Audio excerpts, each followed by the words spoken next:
Hello दोस्तों, आपका अपना YouTube channel achiever point HRT पर स्वागत है। आज हम लोग देखेंगे आरआरबी एनटीपीसी के तहत एक पद है सीसीटीसी। इसके बारे में ये क्या है, इसका कार्य क्या है और work profile, posting, promotion and salary के बारे में हम लोग जानेंगे। तो चलिए आइए शुरू करते हैं। दोस्तों, ये सीसीटीसी जो है ये रेलवे के कॉमर्शियल डिपार्टमेंट का एक पद है। कॉमर्शियल मीन्स वाणिज्य, हिंदी में कॉमर्शियल डिपार्टमेंट का पद है और ये लेवल 3 का पोस्ट है। जीपी बोले तो 2000 जीपी। अब ये जो सीसीटीसी पद है वो दो पद को मिलाकर बना है, टीसी एंड सीसी। दोस्तों, मैं सीनियर टीई के पद पर कार्यरत हूँ। मेरी भर्ती जो है टीसी के तहत हुई थी 2000 जीपी में। मेरा भी भर्ती इसी में हुआ था। अभी मैं सीनियर टीई के पद पर कार्यरत हूँ। तो हम लोग अभी देखेंगे, जानेंगे कि इसमें कार्य क्या रहता है, वर्क क्या रहता है। टीसी में आप जब आपकी भर्ती होगी, ये मर्जर पद है, या तो आपकी भर्ती टीसी में होगी या तो सीसी में होगी, दो में से एक में होगी। अगर टीसी में आपकी भर्ती होती है तो आपका कार्य जो होता है, स्टेशन पर टिकट चेक करना रहेगा। कभी कभी गाड़ियों में भी आपको जाना पड़ेगा। गाड़ी को एक बीट होता है, एक दूरी होता है, उस दूरी तक के लिए आपको लेके जाना पड़ेगा। और सीसी जो पद है, कॉमर्शियल क्लर्क, इसमें जो मुख्यतः जो है बुकिंग का कार्य होता है, टिकट बुकिंग, और प्लस पार्सल का भी काम यही लोग देखते हैं। पार्सल जो ट्रेन में सामान आता है एक जगह से दूसरी जगह, उसका भी कार्य वही देखते हैं। अब क्या है, बुकिंग में भी दो तरह के बुकिंग है। जैसा कि हमारे पिछला वीडियो देखे होंगे सीनियर सीसीटीसी का, उसमें देखे होंगे कि इसमें जो है एक ईसीआरसी पद जुड़ा हो रहता है। इसमें ईसीआरसी नहीं रहता। ईसीआरसी की पहले बहाली डायरेक्ट 2800 में हुआ करती थी, अब उसको मर्जर किया गया तो उसको सीनियर सीसीटीसी के अंतर्गत रखा गया। बुकिंग में क्या है, बुकिंग ऑफिस में क्या है, आपको दो तरह के टिकट बनते हैं, एक पीआरएस और एक यूटीएस। पीआरएस मतलब पैसेंजर रिजर्वेशन सिस्टम। ये इसमें जो है आरक्षण वाली, रिजर्वेशन वाली टिकट बनती है। और इसमें जो है unreserved unreserved unreserved ticket booking, ticketing सेवा, यूटीएस। तो इसके काउंटर पे भी बैठना पड़ेगा आपको, पीआरएस के काउंटर पे भी बैठना पड़ेगा, दोनों काउंटर। और कभी कभी ड्यूटी आपकी पार्सल ऑफिस में भी लगेगी। ये इसका ड्यूटी का है। अब ड्यूटी क्या है कि वर्क वर्क समझिए, मुख्य रूप से वर्क यही आपका वर्क हुआ, कार्य यही है। अब क्या है, पार्सल में क्या कार्य रहता है, तो पार्सल में क्या कार्य यही रहता है कि कहीं से माल आया तो उसको आपको जो उसका मालिक है उसको सौंपना, यानी कि अनलोडिंग, बुक और लोडिंग। जैसे कोई सामान भेजना है तो वो लोड करना है और उसको उतरवाना है। आपके साथ पार्सल पोर्टर रहेंगे, जो ग्रुप डी के कर्मचारी रहते हैं, उनके सहायता से आपको पार्सल जो है गाड़ी से उतारना है, उसको अपने ऑफिस तक लाना है। जो आपका एक ऑफिस गोदाम बना रहेगा, उसमें रखा रहेगा। जब उसका मालिक सामान का आएगा तो उसको आपको सुपुर्दगी देना है। ये आपका वर्क हो गया। वर्क टाइम मोस्टली देखा जाता है तो सुबह के 8 से शाम के 4 बजे तक, 4 बजे से फिर 24, और इसी तरह रोटेट होता जाता है। ये काम मुख्य रूप से पार्सल वाले, ये पार्सल में आपकी ड्यूटी लगेगी तो मुख्यतः ये वर्क टाइम आपका रहता है। अगर आपकी बुकिंग में लगती है सेवा तो मोस्टली देखा जाता है कि सुबह 6 बजे से ड्यूटी लगती है बुकिंग वाली। सुबह 6 से 2 बजे, यानी 2 यानी कि 14, 14 से 22 यानी 10 बजे रात में, फिर सुबह ये 6 बजे तक, ये आपका रोटेशन रहेगा। लेकिन अगर पीआरएस में आपकी ड्यूटी लगती है, ये यूटीएस की बात हुई, बुकिंग की मतलब। अब अगर आपकी ड्यूटी पीआरएस में लगती है तो पीआरएस में क्या होता है कि सुबह 8 बजे पीआरएस काउंटर खुलता है, रिजर्वेशन सिस्टम, और 2 बजे बंद हो जाता है। फिर जो 2 बजे आएंगे वो रात के 20 बजे तक रहेंगे, यानी रात के 8 बजे। तो इसका घंटा देखेंगे आप तो 6 घंटे की वर्किंग हुई, और उसमें जो है आपको 8 घंटे की वर्किंग होती है। ये इसका वर्क टाइम है। पोस्टिंग क्या है, जैसा कि मैं पिछले वीडियो में बताया हूँ, इसकी पोस्टिंग जो है लगभग लगभग मुख्यालय स्तर के डिस्ट्रिक्ट मुख्यालय में ही होती है, क्योंकि छोटे छोटे स्टेशनों पर पीआरएस सेवा नहीं होता है, वहाँ स्टेशन मास्टर ही टिकट काटते हैं। नेक्स्ट है प्रमोशन।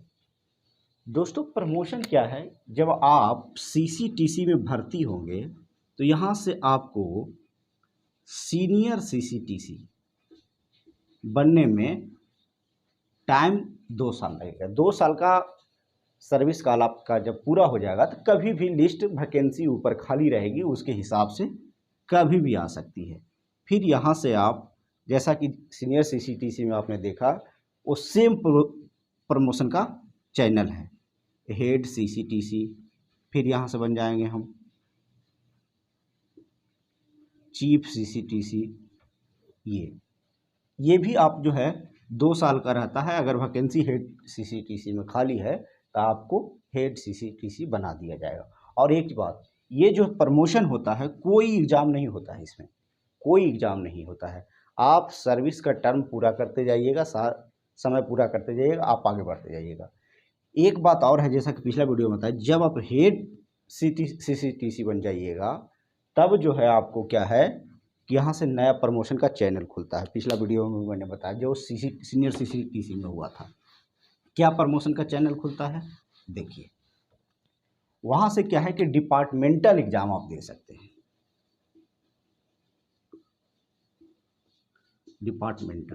डिपार्टमेंटल एग्जाम दे सकते हैं आप एसीएम का, एसीएम असिस्टेंट कमर्शियल मैनेजर। आप जब ये पास कीजिएगा तब बनिएगा एसीएम। उसके बाद जब एसीएम में आपकी नौकरी 4 साल के आसपास हो जाएगी तब आप बनिएगा डीसीएम। और जब डीसीएम से यहाँ फिर 4 से 5 साल की सर्विस होगी तब बनिएगा सीनियर डीसीएम। अब सीनियर डीसीएम ये डिविजनल लेवल पर कॉमर्शियल डिपार्टमेंट का हेड होते हैं। सीनियर डीसीएम हम लोग के बड़े अधिकारी होते हैं, क्योंकि मैं भी इसी फील्ड में हूँ टीसी में, तो मेरे भी अधिकारी यही हैं। अगर कोई बुकिंग में ज्वाइनिंग लेंगे उनका भी यही रहेंगे। तो ये है।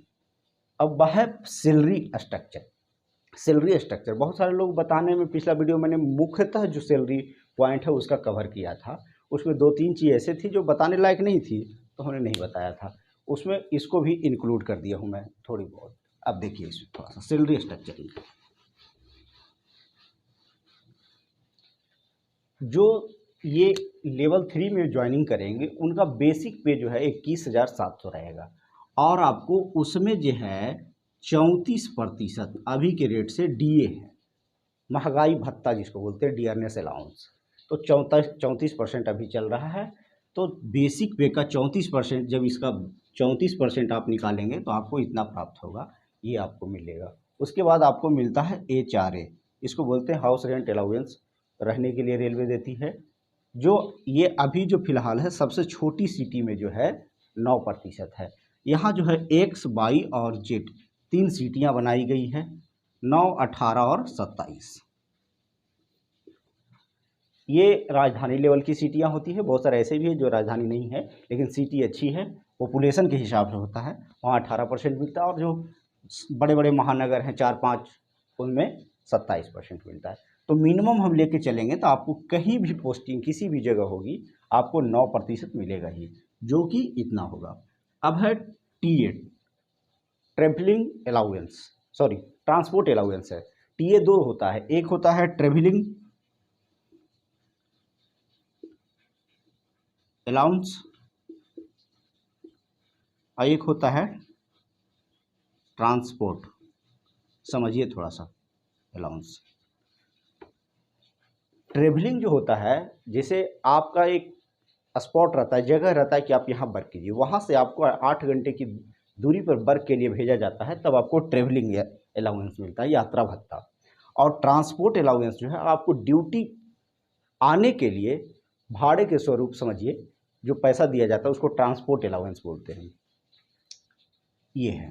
तो ट्रांसपोर्ट अलाउंस जो है अभी आपका वो कैसे मिलता है, छोटे से स्टेशन में इसका रूल है निकालने का, आपका 1800 सॉरी, और ये जो 34% उस समय जो रेट चल रहा होगा, ये 34% किसका, इसका, ये 1800 का 34%। बड़े सिटीज़ में जाइएगा 22 सिटीज़ में, तो उसमें 3600 प्लस जो डीए है वो दिया जाएगा। तो आप निकालिएगा इसका ये, तो आपको ये आएगा। अब है NDA. NDA night duty allowance. Night duty allowance ये यूनिट के अनुसार आपका होगा। यूनिट कैसे बनेगा? 6 घंटे का एक यूनिट होता है। अब यूनिट कैसे बनता है? अब क्या 6 घंटे की ड्यूटी किया आप, एक यूनिट बन गया। तो एक यूनिट का कितना पैसा बनेगा? तो वो आपके बेसिक पे और डीए पर डिपेंडेंट रहता है। बेसिक पे 21,700 प्लस डीए जो है 7378, ठीक है। 7,000 रुपये इसमें जोड़ दिए तो 21 था, 28 3 29,000 के समथिंग हो गया। समथिंग जोड़ लेते हैं 29,000।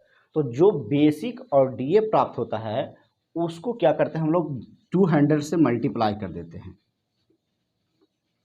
145। ये आपका 6 घंटे का 145 रुपये आपका यूनिट, एक यूनिट का रेट रहा। अब मान लिया यहाँ से आपने किया 10 यूनिट, तो आपको इसमें 10 से मल्टीप्लाई करना है, 1450 रुपये मिलेगा। इस तरह से आपका जैसे जैसे आपका बेसिक पे और डीए बढ़ता जाएगा ये नाइट ड्यूटी भी बढ़ता जाएगा।